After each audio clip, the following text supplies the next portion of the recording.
Good morning, नमस्कार, जय हिंद, राम राम सभी प्यारे बच्चों को। कैसे हैं आप सभी? उम्मीद करता हूं अच्छे होंगे, स्वस्थ होंगे, बेहतर होंगे। मैं आप सभी का एजुकेटर संदीप सिवाज स्वागत करता हूं आप सभी प्यारे बच्चों का आज के अपने इस हरियाणा जी के लाइव सेशन में, साथ के साथ आपके अपने बेहतरीन और शानदार लर्निंग प्लेटफॉर्म एग्जामंस एप्लीकेशन के ऊपर। तो जितने भी बच्चे आज के सेशन में मेरे साथ जुड़ चुके हैं लाइव, एक बार फटाफट कमेंट करके मेरे को बता दीजिएगा कि ऑडियो वीडियो एकदम परफेक्ट है, क्लियर है, ओके है। तो एक बार फटाफट मेरे बच्चों कमेंट करके मेरे को बता दीजिएगा कि ऑडियो वीडियो एकदम परफेक्ट है, क्लियर है, ओके है। और उसके बाद जो हमारा टॉपिक चला हुआ था म्यूजिकल इंस्ट्रूमेंट ऑफ हरियाणा, उसको बच्चों आज की क्लास में करते हैं कंप्लीट, और फिर कल की क्लास में एक नए टॉपिक की शुरुआत करेंगे। तो एक बार फटाफट कमेंट करके बताइएगा। सभी को गुड मॉर्निंग, सभी को नमस्कार, सभी को जय हिंद, सभी को राम राम, जितने भी बच्चे जुड़ते जा रहे हैं। चलेगा, एकदम ओके है सर, चलेगा।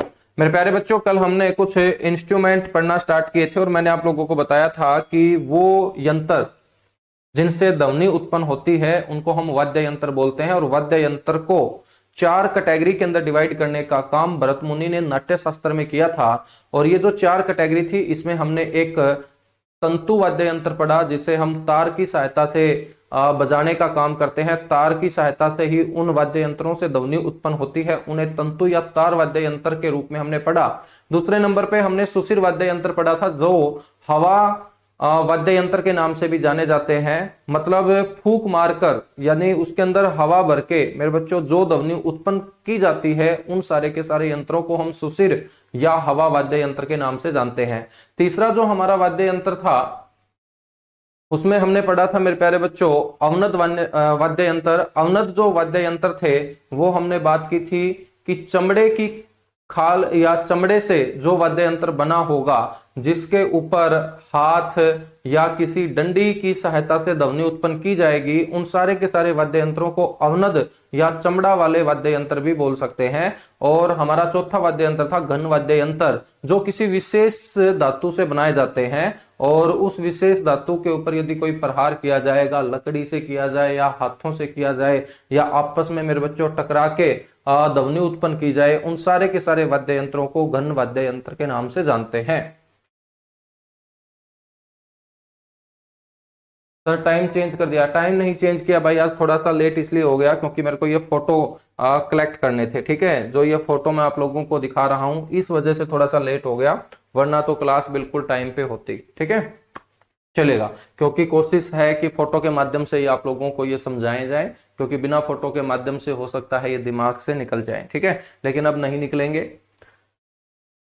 जैसे मंजीरा है मेरे प्यारे बच्चों, तो मंजीरा नाम का यंत्र ऐसा होता है, ठीक है, जिसके ये डोरी लगी होंगी, डोरी के साथ साथ ये विशिष्ट धातु है, तांबे के ये बने होते हैं, ठीक है, पित्तल के ये बने हो सकते हैं, और आपस में इनको बजाया जाता है, भक्ति संगीत में इसका प्रयोग किया जाता है।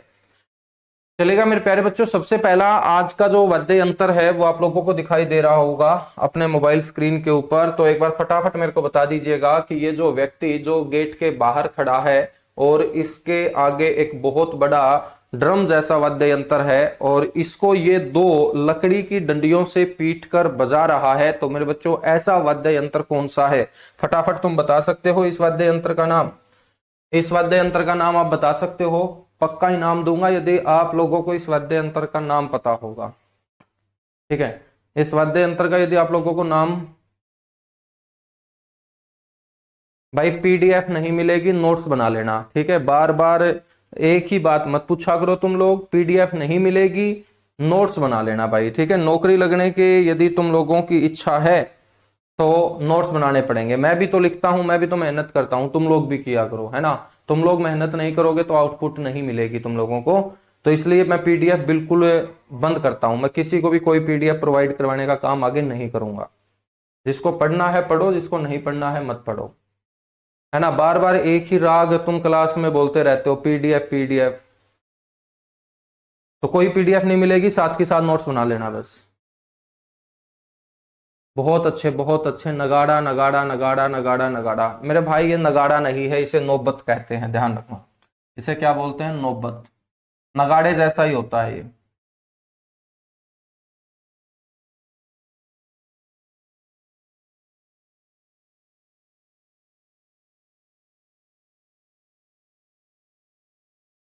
नगाड़े जैसा ही ये क्या होता है? नौबत नाम का वाद्य यंत्र होता है मेरे बच्चों। ये जो नौबत नाम का वाद्य यंत्र होता है, इसका यूज कहां किया जाता है? पहले तो आपको पता होना चाहिए कौन सी कैटेगरी में आता है। तो ये आता है आपका अवनद वाद्य यंत्र की कैटेगरी में।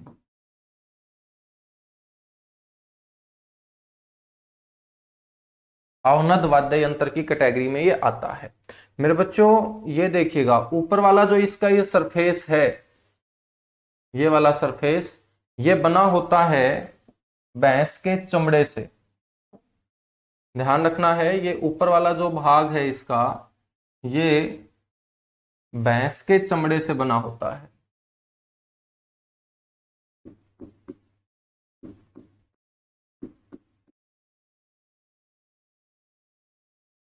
भैंस की खाल से ये ऊपर वाला भाग बना होता है, ठीक है। फिर इसको मेरे बच्चों रस्सियों से कस कस के तैयार किया जाता है, और फिर दो डंडियों की सहायता से इसे बजाया जाता है। इसे बोलते हैं नौबत वाद्य यंत्र। ये बजाया कहाँ जाता है? अब आप फोटो में इस व्यक्ति को देख रहे होंगे कि ये गेट के बाहर खड़ा होके मेरे बच्चों बजा रहा है। तो ये जो गेट है, ये किसका गेट है? ये मेरे बच्चों किसी राजा महाराजा के महल का मुख्य द्वार है। तो पहले जो राजा महाराजा होते थे, उनके मुख्य द्वार पर इस वाद्य यंत्र को यहाँ पे रख के एक पहरी के द्वारा बजाया जाता था। और इस वाद्य यंत्र को क्या कहा जाता है? नौबत कहा जाता है। क्या कहा जाता है? नौबत कहा जाता है। तो ध्यान रखना है। अब तो राजा महाराजा बचे नहीं हैं। पहले के राजाओं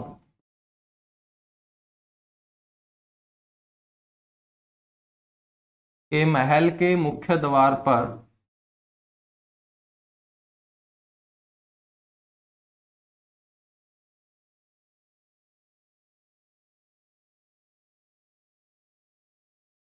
बजाया जाने वाला वाद्य यंत्र है ये।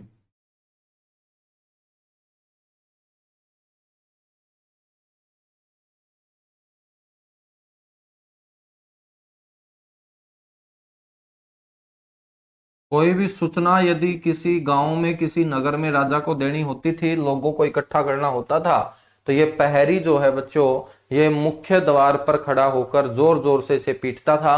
और पीटते ही ये आवाज लोगों के कानों में जाती थी, और लोगों के कानों में आवाज आते ही वो सावधान हो जाते थे, सतर्क हो जाते थे। और फिर मेरे बच्चों इसकी बात को सुना जाता था, जो राजा के द्वारा जनता को मैसेज पहुंचाना होता था। इस वाद्य यंत्र को क्या बोलेंगे? नौबत बोलेंगे, ठीक है। ये आप लोगों को पता होना चाहिए।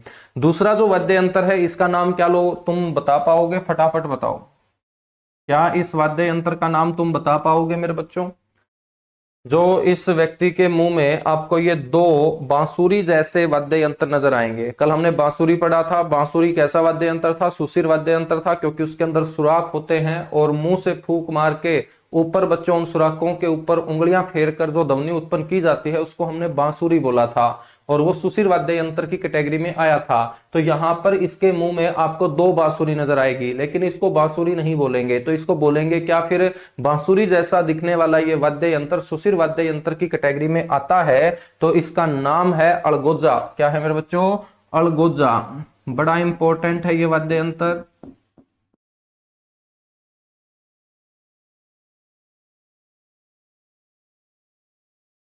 अड़गोजा वाद्य यंत्र आता कौन सी कैटेगरी में है? सुशिर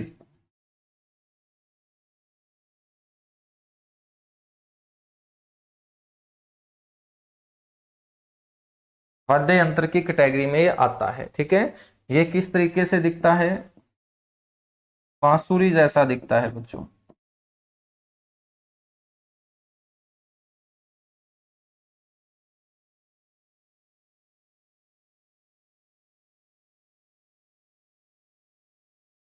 और पहले के जो लोग अपनी गायें और भैंस चराने के लिए जाया करते थे दूर दूर तक खेतों में, तो मेरे बच्चों उन भैंस गाय चराने वाले लोगों के द्वारा इस वाद्य यंत्र को बजाया जाता था। तो ध्यान रखना है।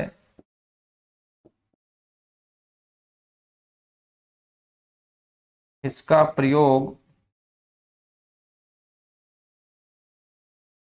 चरवाहों के द्वारा, जो गाय भैंस चराते थे,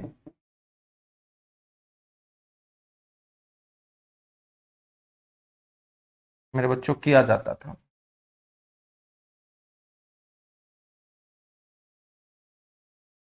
ठीक है, ये आपको पता होना चाहिए। तीसरा जो वाद्य यंत्र है, देखिएगा, दो गोलाकार प्लेट आप लोगों को, जो चांदी की भी बनी हो सकती है, पित्तल की भी बनी हो सकती है, तांबे की भी बनी हो सकती है। ठीक है, तो मेरे बच्चों, तांबा, पित्तल, चांदी की दो गोलाकार ये प्लेटें व्यक्ति अपने हाथों से पकड़ के आपस में इनको रगड़कर जो ध्वनि उत्पन्न करेगा, बच्चों ऐसा वाद्य यंत्र कौन सा होगा? क्या तुम लोग बता पाओगे? फटाफट इस वाद्य यंत्र का नाम बताओ, जो भी बच्चा जानता है फटाफट बताइएगा भाई। बहुत अच्छे, विजेंद्र सिंह सोनिया रंगा, अड़गोजा, अड़गोजा, बहुत बढ़िया, रीत अड़गोजा, बहुत अच्छे। एक दो इंग्लिश में बोल रहा है भाई, इंग्लिश मेरी इतनी तेज है नहीं, हो सकता है तेरा भी ठीक हो, लेकिन मेरी इंग्लिश इतनी फास्ट है नहीं, इतनी अच्छी है नहीं कि विपिन जो आपने इंग्लिश में बोला है मैं उसको समझा पाऊं। ठीक है चलिएगा, है ना। हाँ, हो सकता है आपका ये इंग्लिश वाला भी वाद्य यंत्र सेम ही हो, लेकिन हम इसे हिंदी में अड़गोजा बोलते हैं, और अड़गोजा बोलने में अलग ही मजा आता है। बिल्कुल, मंदिर में भी बजाया जाता है प्रिंस, ये ठीक है ना। नौबत जो है ये मंदिर में भी बजाया जाता है, ये ध्यान रखना।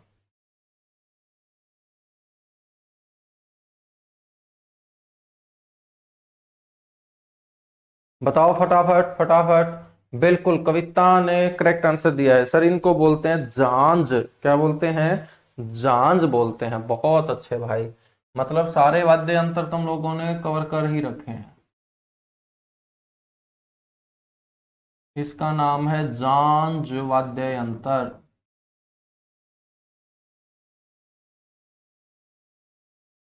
अब ये किस कैटेगरी का होगा, तुम कैटेगरी भी बता पाओगे मेरे को? अब देखिएगा, ना तो इसके अंदर कोई सुराख है कि इसको सुशिर वाद्य यंत्र बोल दे, ना बच्चों यहाँ कोई चमड़े का यूज किया गया है कि इसे अवनद वाद्य यंत्र बोल दे, ना इसमें कोई तार है तो इसे तंतु वाद्य यंत्र बोल दे। तो इसको फिर कौन सी कैटेगरी में रखेंगे? इसको रखेंगे सर घन वाद्य यंत्र की कैटेगरी में। और घन वाद्य यंत्र बने होते हैं किसी विशेष धातु से। ठीक है,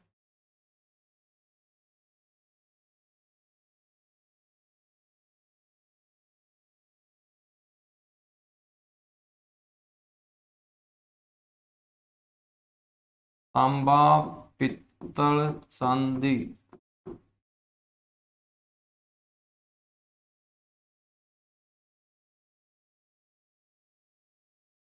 आदि से मेरे बच्चों ये क्या होता है? बना होता है। ठीक है, और आपस में इन दोनों को टकराकर, इनको रगड़वा कर बच्चों जो ध्वनि उत्पन्न की जाती है, इसीलिए इसे घन वाद्य यंत्र बोलते हैं। ठीक है, चलेगा। चौथा जो वाद्य यंत्र फोटो के अंदर आप लोगों को दिखाई दे रहा है, इसका नाम फटाफट मेरे को बताइएगा। फटाफट मेरे को इसका नाम बताइएगा मेरे बच्चों। इस वाद्य यंत्र का नाम फटाफट मेरे को बता दीजिएगा। जो चौथा आप लोगों को वाद्य यंत्र दिखाई दे रहा है, अब फोटो के माध्यम से तो तुम आसानी से समझ जाओगे इनको।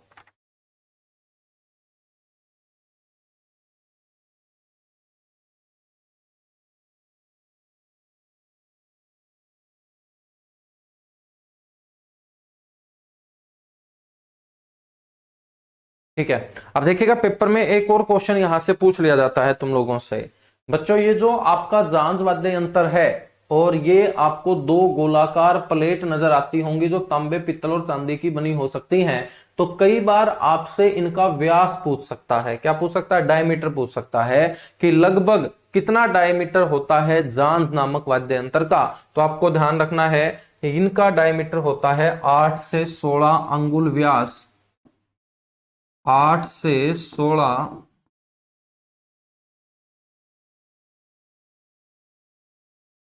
अंगुल व्यास वाला गोलाकार ये वाद्य यंत्र होता है,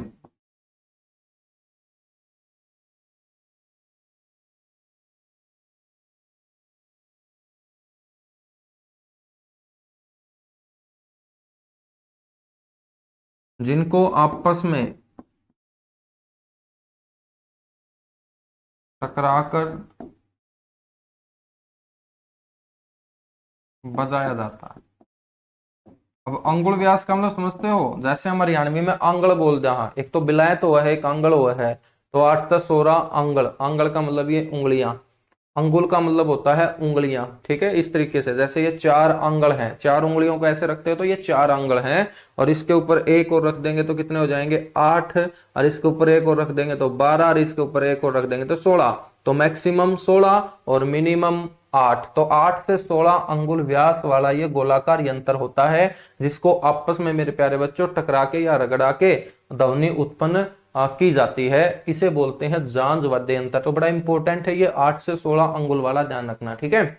उसके बाद यदि हम बात करें तो ये आपका जो वाद्य यंत्र है ये सितार है।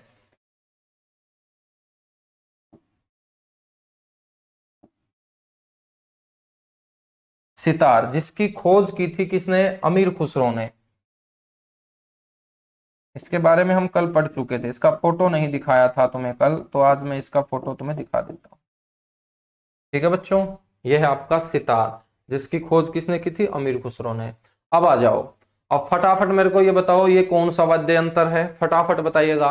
ये कौन सा वाद्य यंत्र है जो ये लड़का अपने गले के अंदर मेरे बच्चों एक गोलाकार वाद्य यंत्र लटका के और एक छोटी सी पतली सी लकड़ी से इसको बजाने का काम कर रहा है, तो इसे कौन से वाद्य यंत्र के नाम से मेरे बच्चों जाना जाता है, फटाफट बताइएगा।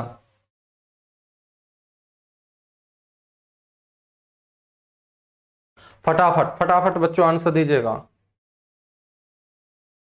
बहुत अच्छे, गुड मॉर्निंग। वीणा, वीणा नहीं है स्वीता, वो सितार था। वीणा तो बहुत हैवी होती है, ठीक है, वीणा को भी आगे हम देखेंगे। विजेंद्र बोल रहा है इकतारा, इकतारा नहीं है भाई, ठीक है, इकतारा नहीं है। बिल्कुल, प्रिंस ने सही आंसर दिया है सर, इसे तासा बोलते हैं। क्या बोलते हैं, तासा। ये भी बड़ा इंपॉर्टेंट है भाई। अब मैंने तमेनू बताओ, घरा जो तमे चून मेरे बच्चों जिसना आटा बोल दे, हाँ वो गुंदा करो हो, तो वो क्या चीज होती है, किसमें आटा को तुम गूंथने का काम करते हो या गूंदने का काम करते हो, उसको बोलते हैं प्रैत, ठीक है, या प्रात। तो मेरे बच्चों ये जो तासा है ना, तासा, इसकी आकृति, पहले तो ये तासा जो है ये किस प्रकार की कैटेगरी का होगा, तो ये ऊपर वाला जो आपको ये सफेद सफेद भाग नजर आ रहा है, जहां पर ये बच्चों लकड़ी से टकरा के ध्वनि उत्पन्न करेगा, तो ये होती है खाल बकरे की।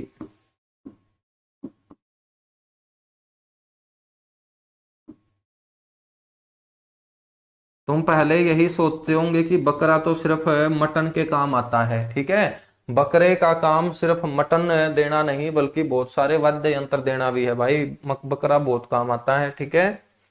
तो बकरे की खाल, और बकरे से बहुत सारी कहावतें भी बनती है कि बकरे की माँ कब तक खैर मनाएगी, है ना। तो बकरे की खाल ये ऊपर लगी होती है, इस वाद्य यंत्र को तासा बोलते हैं। जब खाल या चमड़े का जिक्र हुआ है तो सीधी सी बात है ये आपका कौन सा वाद्य यंत्र होगा, अवनद वाद्य यंत्र होगा।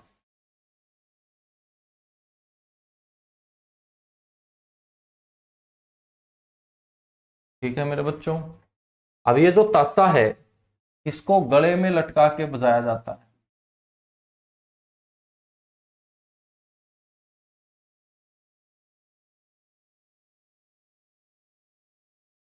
गले में लटका कर परात नुमा, परात के जैसा होता है, छोटी जो परात होती है भाई।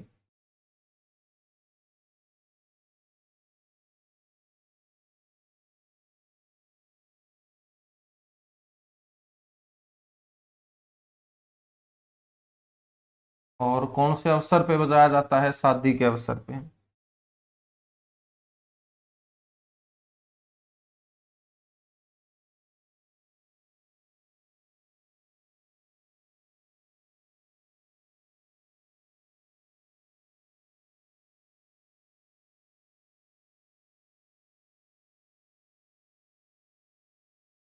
शादियों के अवसर पर बजाया जाने वाला,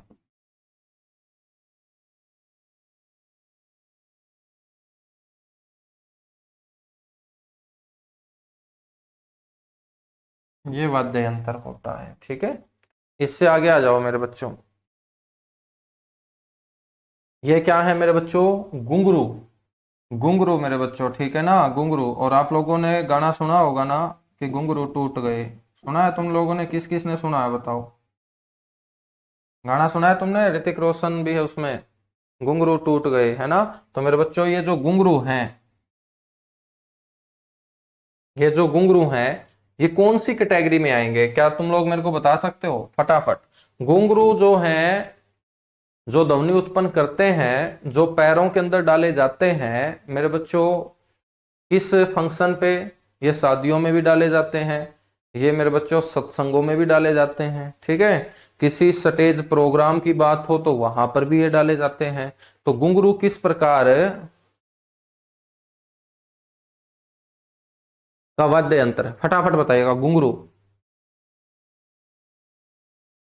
घुंघरू नामक वाद्य यंत्र बताओ फटाफट। बहुत अच्छे, 5-10 और बचते हैं, उसके बाद अपना ये टॉपिक होगा कंप्लीट। फिर मैं आप लोगों को कुछ हरियाणवी संगीत के बारे में भी बता दूंगा, ठीक है। कुछ गीत गाए जाते हैं, जैसे आप लोगों से पूछा जाएगा कि पीड़िया गीत किस अवसर पे गाया जाता है, सीठने जो हैं वो किस अवसर पे गाए जाने वाले गीत हैं, ठीक है। सीठने तो तुमने सुने होंगे भाइयों। तो एक बार फटाफट बताओ। घुंघरू, बिल्कुल, घुंघरू जो है सर घन वाद्य यंत्र है। बहुत अच्छे।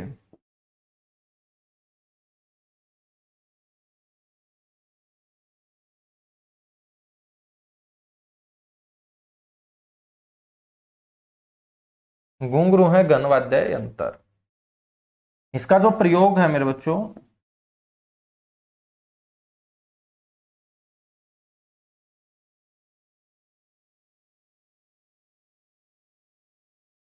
वो भक्ति संगीत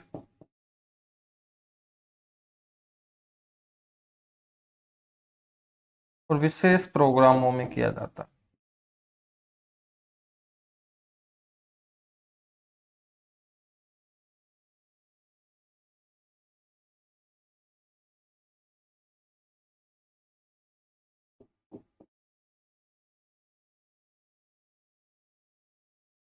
ठीक है।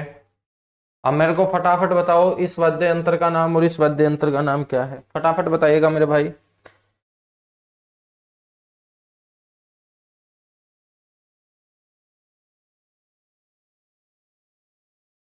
इस वाद्य यंत्र का नाम और इस वाद्य यंत्र का नाम। ये जो ऊपर वाला वाद्य यंत्र है इसका नाम है खंजरी।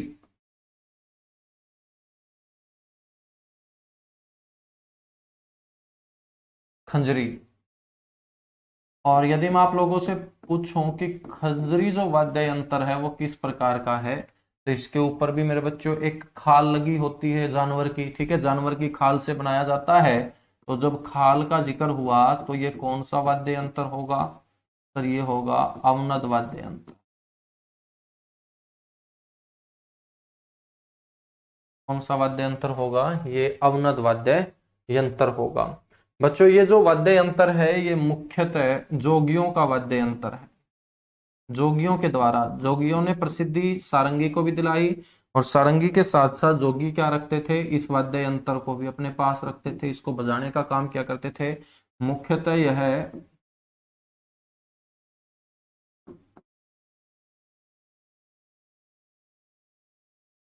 जोगियों का वाद्य यंत्र रहा।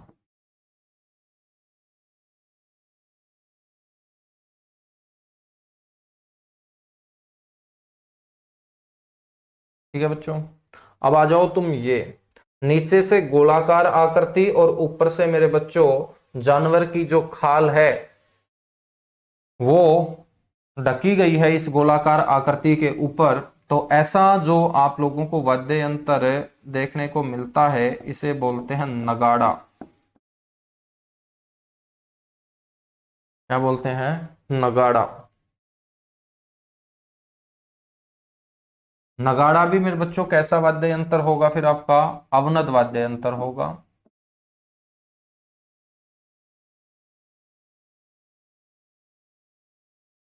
ठीक है,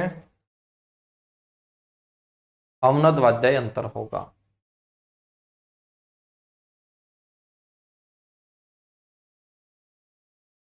बच्चों देखिएगा, नगाड़े को जो बजाया जाता है इन दो डंडियों की सहायता से बजाया जाता है। और इन दो डंडियों को चोब कहा जाता है। क्या कहा जाता है? चोब।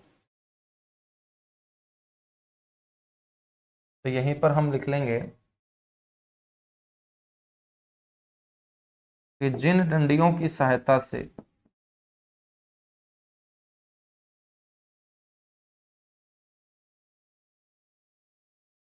जिन डंडियों की सहायता से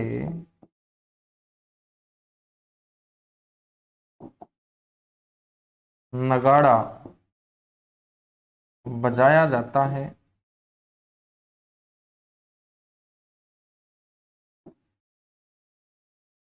उन्हें टोब कहा जाता है।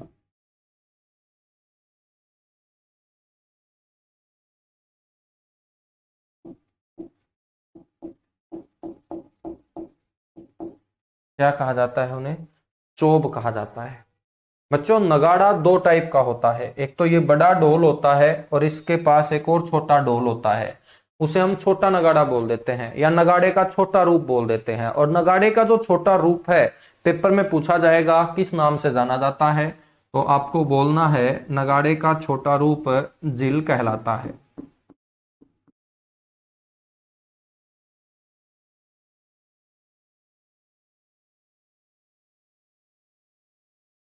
नगाड़े का छोटा रूप क्या कहलाता है? जिल कहलाता है।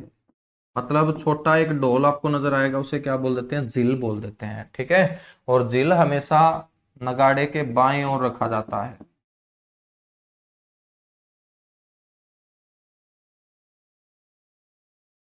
जिल जो है मतलब छोटा नगाड़ा बड़े नगाड़े के कौन सी दिशा की ओर रखा जाता है? बाएं ओर रखा जाता है। ठीक है।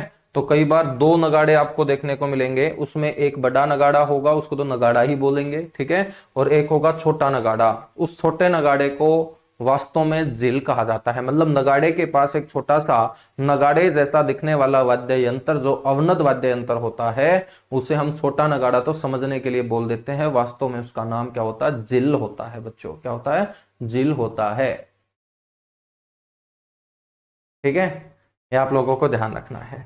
तो फटाफट एक बार इसको नोट कीजिएगा, उसके बाद हम आगे बढ़ेंगे। यहां तक बातें समझ में तो आ रही होगी ना? एक बार फटाफट कमेंट करो जितने भी बच्चे जुड़ रहे हैं।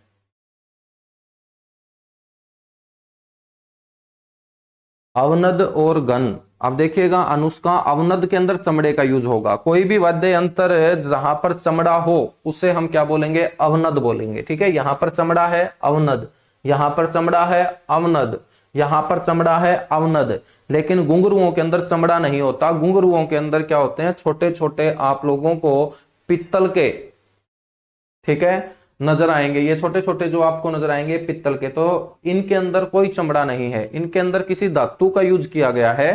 तो जिस वाद्य यंत्र के अंदर कोई धातु आएगी बच्चों, उसे घन वाद्य यंत्र बोलेंगे। क्या बोलेंगे? घन वाद्य यंत्र बोलेंगे। ठीक है।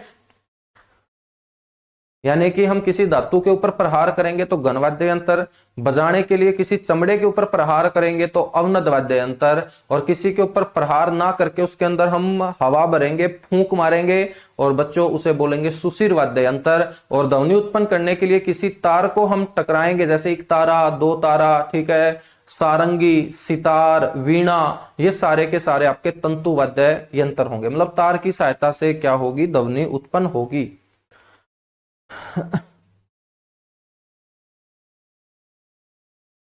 बहुत बढ़िया भाई, बहुत बढ़िया, सभी के समझ में आ रहा है। ठीक है।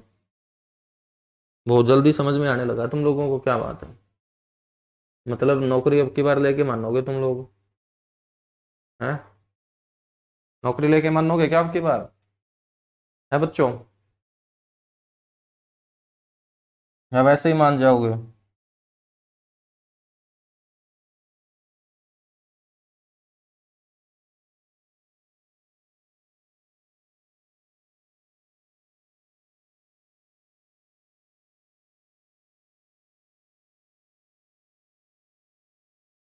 चलो फिर आगे बढ़ेंगे। अगला वाद्य यंत्र है ये तो बता ही दोगे तुम सारे के सारे। चारों के चारों वाद्य यंत्र है, फटाफट बताओ इनके नाम। ये वाला तुम बता दोगे, मेरे को पक्का पता है। ये वाला भी तुम बता दोगे, मेरे को पक्का पता है। तो फिर मेरे को शक है तुम लोगों के ऊपर कि तुम इसका नाम शायद ना बता पाओ। ठीक है। जो स्कूल के अंदर हम देखते थे ना, स्कूल के अंदर है जब मेरे बच्चों छुट्टी होती थी तो चपरासी के द्वारा इसी को पीटा जाता था, ठीक है, इसी को पीटा जाता था। तो फटाफट बताओ। और एक ये जो दो ड्राम आप लोगों को नजर आएंगे, दो ड्राम आप लोगों को नजर आएंगे, इनको क्या कहा जाता है? फटाफट चारों के चारों नाम छाप दो तुम लोग।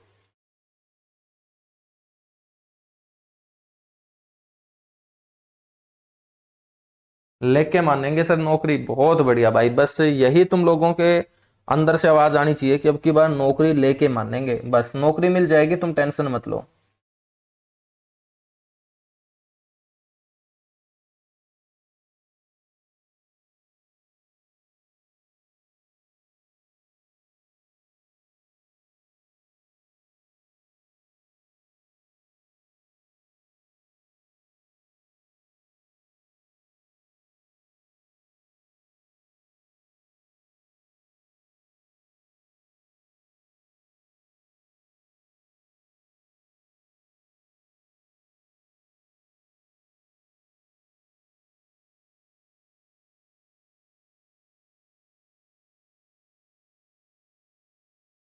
घंटी? घंटी कौन क्या कर दे मेरे भाई, इतना आसान होता तो मैं फिर क्या ना पूछूं था तेरे पे। है छोटे भाई, इतना आसान होता तो मैं क्यों पूछता तेरे से।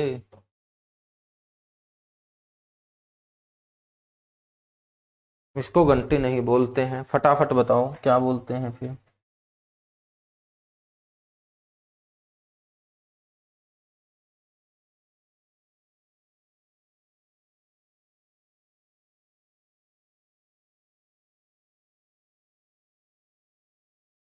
बताओ फटाफट, किसी ने नहीं बताया। ठीक है, अब देखिएगा मैं नाम बता रहा हूं। इसको बोलते हैं शंख, ये तो सभी को पता होगा। और शंख को मेरे बच्चों फूंक मार के बजाया जाता है ना, तो इसको कौन सी कैटेगरी में रख देंगे? सुशीर या हवा वाद्य यंत्र बोल देंगे।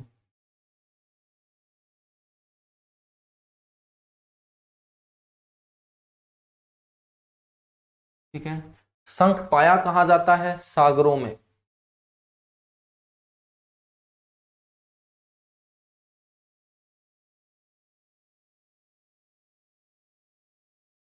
या समुद्रों में।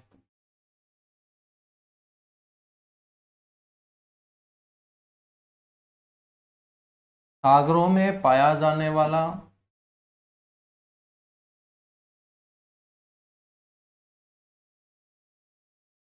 सबसे प्राचीन वाद्य यंत्र है मेरे बच्चों। पेपर में पूछा गया है कि सबसे प्राचीन वाद्य यंत्र किसे माना जाता है?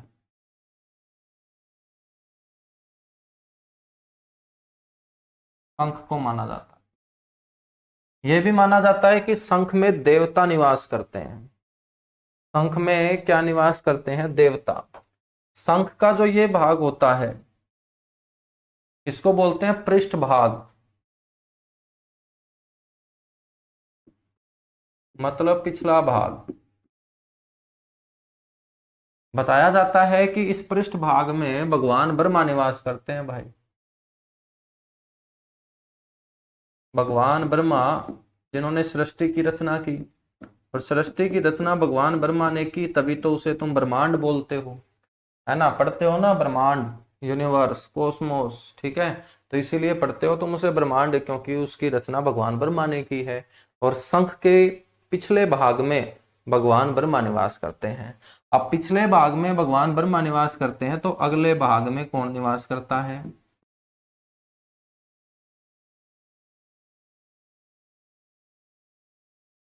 अग्रभाग।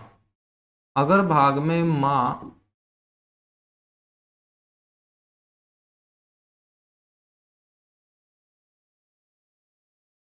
गंगा निवास करती है। और अब बचा बिचला भाग, मध्य भाग। तो इस मध्य भाग में कौन निवास करते हैं? वरुण भगवान, यूरेनस भगवान। ठीक है भाई, वरुण भगवान निवास करते हैं। ये आपको ध्यान रखना है। इसका जो यूज किया जाता है, प्रयोग, शंख का प्रयोग कहाँ करते हैं? मंदिरों में।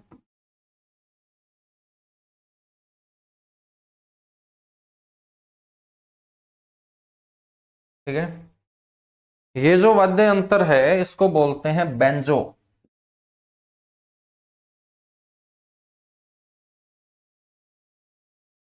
बेंजो वाद्य यंत्र।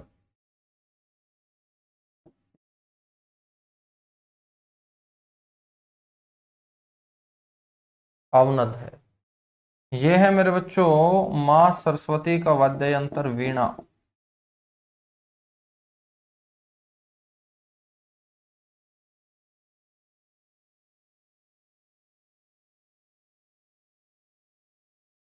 तंतु वाद्य यंत्र।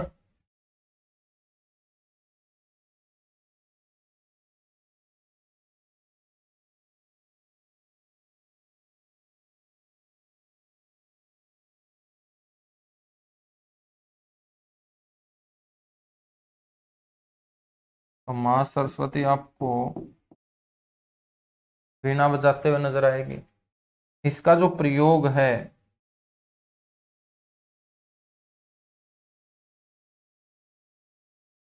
वो शास्त्रीय संगीत में नजर आएगा।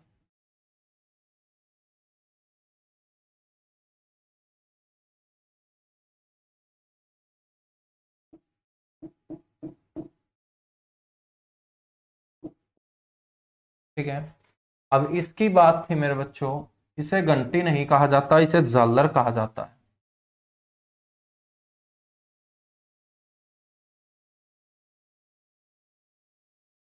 झालर। और ये गण वाद्य यंत्र होता है।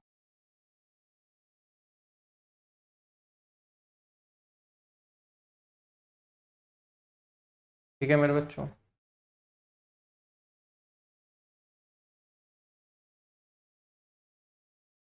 मोटी धातु से ये बना होता है।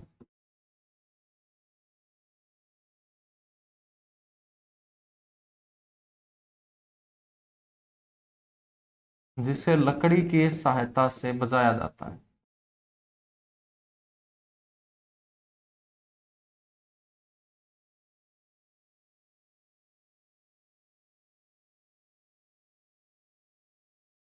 मंदिरों में इसका यूज होता है। तो मंदिरों में आरती वगैरह होती है ना, कभी आरती के टाइम गए हो क्या तुम मंदिरों में? नहीं गए होंगे है ना।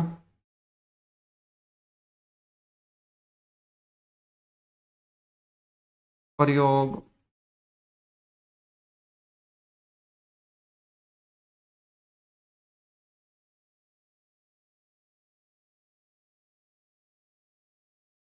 मंदिरों में किया जाता है। ठीक है मेरे बच्चों, आगे आ जाओ। अब ये बताइएगा वाद्य यंत्र। एक ये वाद्य यंत्र, एक ये वाद्य यंत्र। ठीक है, एक ये वाद्य यंत्र। तो ये जो वाद्य यंत्र है इसका नाम तो कल हम पढ़ चुके थे, इकतारा। जिसमें एक तार होता है। ठीक है, नीचे की तरफ जो मेरे बच्चों पेठा, पेठा तो सुना होगा था हमने। ठीक है, पेठा की सब्जी भी खाते होगे ना। वो जो पेठा है उस पेठे को सुखाकर ये जो पीछे गोड़ लगा होता है ये पेठा ही लगा होता है। इस पेठे के अंदर एक बांस का मेरे बच्चों ये टुकड़ा घुसाया जाता है, और बांस का टुकड़ा घुसा के बच्चों एक पीछे कुंडी लगाई जाती है, यहाँ पर दो फिर लकड़ी के ये कुंडी सी लगाई जाती है, और आपस में तार से बांधा जाता है। बीच में एक मिट्टी की या लकड़ी की, बच्चों से डीफर बोल देते हैं, वो लगाई जाती है, और फिर उंगलियों से इसे बजाया जाता है। तार के उंगलियां स्पर्श की जाती है और फिर एक ध्वनि उत्पन्न होती है। और ऐसी ध्वनि उत्पन्न करने वाले वाद्य यंत्र को हम तंतु वाद्य यंत्र बोलते हैं। एक तारा जिसमें एक तार होता है।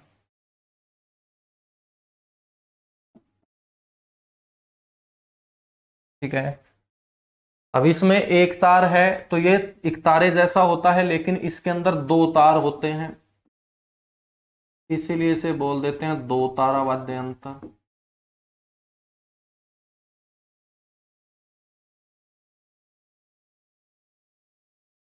ये भी आपका तंतु वाद्य यंत्र की कैटेगरी में आता है।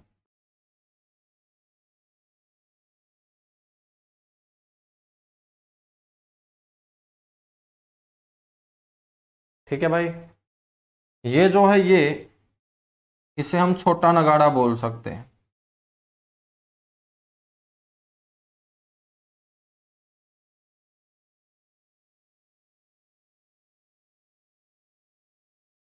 छोटा नगाड़ा या जिल।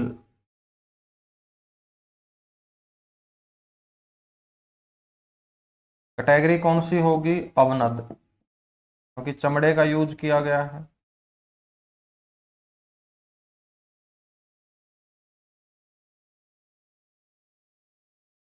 ठीक है, आकृति जो होती है इसकी वो ड्रम के जैसी होती है।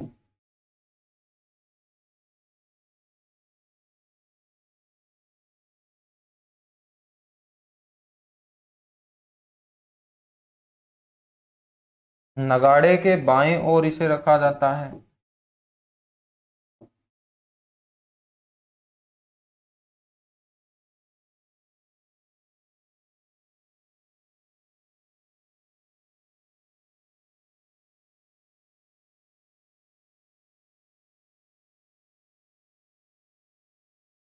ठीक है, और लास्ट पढ़ेंगे मेरे भाई, ये इसे बोलते हैं डफ।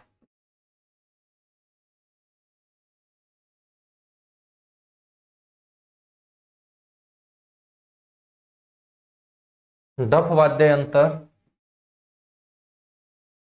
ये भी आपका अवनद वाद्य यंत्र है।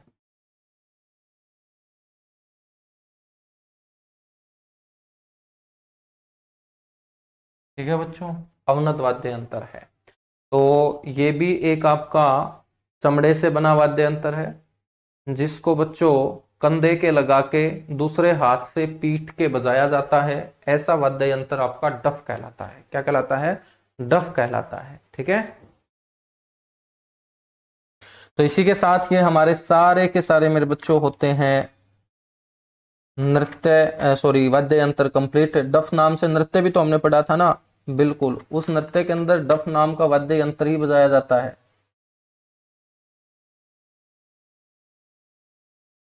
ठीक है, तो ये जो वाद्य यंत्र है इसी के नाम पर डफ नृत्य है। तो डफ नृत्य व धमाल नृत्य, मैंने धमाल नृत्य कहाँ पर सबसे ज्यादा प्रचलित बताया था आपको? गुड़गांव, महेंद्रगढ़ और झज्जर में, है ना। तो डफ नृत्य व धमाल नृत्य में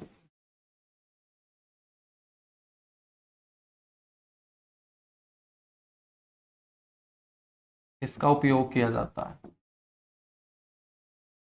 और ये जो डफ नाम का मेरे बच्चों वाद्य यंत्र है, ये सबसे ज्यादा कहाँ पर प्रचलित है? महेंद्रगढ़ जिले में ज्यादा बजाया जाता है ये।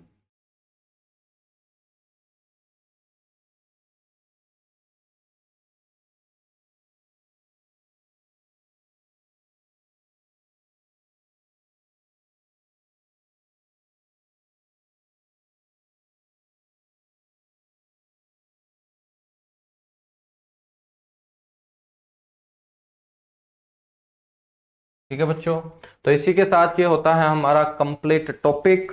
और अब हम मात्र 5-10 मिनट का टॉपिक है लोक संगीत। कुछ आपको मैं मेरे बच्चों गीत अपने बताऊंगा, हरियाणवी जो महिलाओं के द्वारा गीत गाए जाते हैं अलग अलग अवसर पर। तो पेपर में वो अवसर ही पूछे जाते हैं कि पीड़िया ओढ़ जच्चा मुंडला बैठी, बताइएगा ये कौन से अवसर पर महिलाओं के द्वारा गाया जाने वाला गीत है। ठीक है, सिठने जो गीत गाए जाते हैं वो कौन से अवसर पर गाए जाते हैं। तीज जो गीत गाए जाते हैं वो कौन से महीने में गाए जाते हैं। होली के जो गीत हैं वो कौन से महीने में गाए जाते हैं। ठीक है, जो हमारा संगीत है वो कितने भागों में बटा है? वो 2 भागों में बटा है। एक शास्त्रीय संगीत होता है, एक देहाती संगीत होता है। तो इसके बारे में चर्चा करेंगे, एक बार फटाफट नोट कर लीजिएगा, उसके बाद आगे बढ़ेंगे। फटाफट नोट कर लीजिएगा भाई, उसके बाद आगे बढ़ेंगे। एक जैसा है, डफली भी ऐसी ही होती है। डफली वाले डफली बजा, तुमने गाना सुना होगा। बिल्कुल 1969, वो जो डफ नृत्य है वो हमने पढ़ा था कि गणतंत्र दिवस 1969 में उसको पहली बार प्रस्तुत किया गया था। अब हम संगीत पढ़ेंगे भाई। काफी संगीतकार हुए हैं, वो फिल्म जगत वाले टॉपिक में पढ़ लेंगे, संगीतकारों के नाम तो फिल्म जगत वाले टॉपिक में पढ़ लेंगे। लेकिन संगीत की हम बात कर लेंगे, गीत की हम बात कर लेंगे कि पनघट जो गीत होते महिलाओं के द्वारा जो गाए जाते हैं उसमें कौन से रस की प्रधानता होती है। ठीक है।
अब देख लो सर, ये नोट करने या पीडीएफ, ये पीडीएफ वालों ने बड़ा हंगामा मचा रखा है भाई।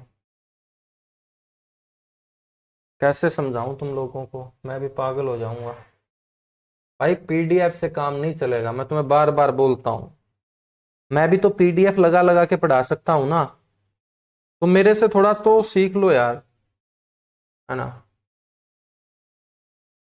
तुम थोड़ा बहुत तो मेरे से सीख लिया करो ना, कि मैं इतनी मेहनत कर रहा हूं, मैं खुद लिख रहा हूं।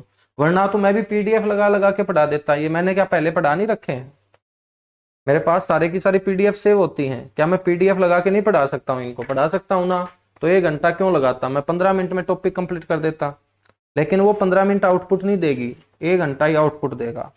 तो आप लोगों की मेहनत ही आउटपुट देगी। यदि तुम लोग पीडीएफ पीडीएफ मांगते रहोगे, कुछ करोगे नहीं, इन हाथों से तुम कसरत करवाओगे नहीं, तो नहीं बात बनेगी भाई। फिर नौकरी के लिए तुम लोग नहीं बने हो। मैं साफ साफ लिख रहा हूँ, बोल रहा हूँ तुम्हें, चाहे तुम्हें बुरा लगे या अच्छा लगे।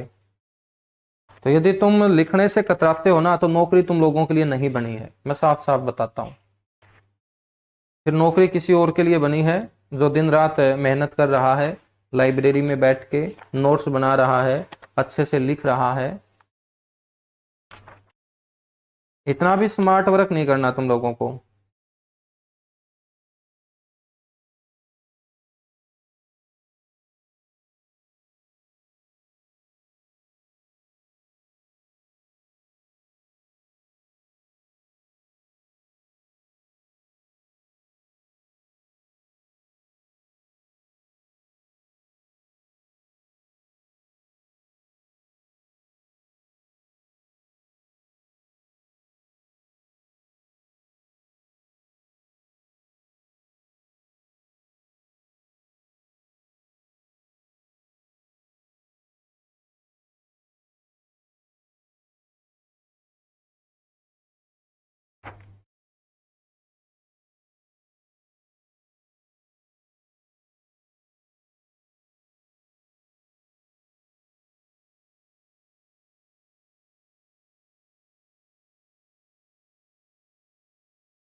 चलेगा, कल की क्लास में ही करेंगे मेरे भाई, बाकी बचा हुआ जो पार्ट है। ठीक है, संगीत वाला जो पार्ट है वो कल की क्लास में ही करेंगे।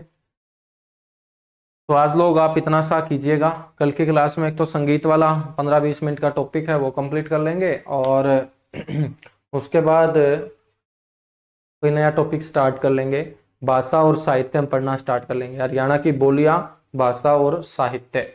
तो ये बड़ा टॉपिक होगा। फिर हम फिल्म जगत पढ़ेंगे। क्या पढ़ेंगे? फिल्म जगत हम कवर करेंगे, ठीक है। और उसके बाद चंडीगढ़ आपका बचता है, चंडीगढ़ हम कवर करेंगे। तो एक दो टॉपिक और आपका है मिसलेनियस के अंदर। उन टॉपिक्स को पढ़ने के बाद फिर हम आर्थिक सर्वेक्षण पढ़ना स्टार्ट करेंगे, इकोनॉमिक सर्वे, जहां से सीईटी में 3 से 4 क्वेश्चन पूछे गए थे। तो इकोनॉमिक सर्वे पढ़ाने के बाद फिर हम हिस्ट्री और पॉलिटी कवर करेंगे, है ना। तब आपका जाके हरियाणा जीके का सिलेबस कंप्लीट होगा। फिर जिन बच्चों ने सीईटी लेवल 2 बैच परचेज कर रखा है, उन बच्चों को जॉब स्पेशल डाटा पढ़ाना स्टार्ट करूंगा बहुत डीपली तरीके से, ठीक है।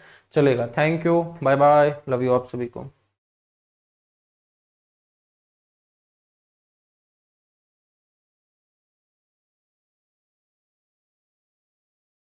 फोटो तुम गूगल से कर सकते हो ना, ये मैंने भी तो गूगल से उठाई है, मैं कहाँ से लेके आता हूँ फोटो। तुम लोग गूगल के ऊपर डालो नगाड़ा, नगाड़े की फोटो आ जाएगी। तुम एक तारा डालो, एक तारे की फोटो आ जाएगी। तुम 2 तारा डालो, 2 तारे की फोटो आ जाएगी। तुम डफ डालो, डफ की फोटो आ जाएगी, है ना। अब मैंने ये खुद से थोड़ी बनाई है कि तुम्हें कहीं और नहीं मिलेगी, लेकिन उसमें थोड़ी मेहनत लगेगी। अब उनको सर्च कौन करे, है ना। चलिए, है ना। तो मेहनत से तुम बचते हो। तो तुम्हें ये जितने भी मैंने नाम लिखवाए हैं, आप गूगल के ऊपर डालो इनको, सारे के सारे फोटो आ जाएंगे। मैं भी तो गूगल से उठा के लेके आया हूं इन फोटो को। और मैं कहां से लेके आया हूं, है मेरे बच्चों। तो तुम मेहनत से मत, अब देखो बहाने बहुत होंगे कि सर टाइम नहीं है, ये नहीं है, वो नहीं है। तो मेरे बच्चों, नौकरी के लिए सब कुछ दांव पे लगाना पड़ता है, ठीक है। ऐसे नौकरी नहीं मिलती है। हमें काम को भी छोड़ना पड़ेगा, आराम को भी छोड़ना पड़ेगा, ठीक है। मन की बातों को भी त्यागना पड़ेगा, तब जाके नौकरी मिलेगी भाई। जो नौकरी लग चुका है ना, एक बार उनसे पूछना कि नौकरी कैसे लगा होगा। तो तुम लोग भी मेहनत कर सकते हो, बस तुम्हें डायरेक्शन की नीड है। वो डायरेक्शन तुम्हें मिलती रहेगी। और लिखा करो, ठीक है। अब तुम्हें खारा जरूर लगूंगा मैं, तुम्हारे मेरी जो बातें वो तुम्हें थोड़ी सी कड़वी भी लगेंगी कि दे देते तो क्या हो जाता, सर पीडीएफ दे दें तो क्या हो जाए, हमारा टाइम बच जाए, ठीक है। मैं तुम्हारा टाइम नहीं बचाना चाहता, मैं तुम्हारा टाइम बहुत ज्यादा लगवाना चाहता हूँ इन बातों के ऊपर। और फिर देखना पेपर में आउटपुट कैसी आती है। Thank you.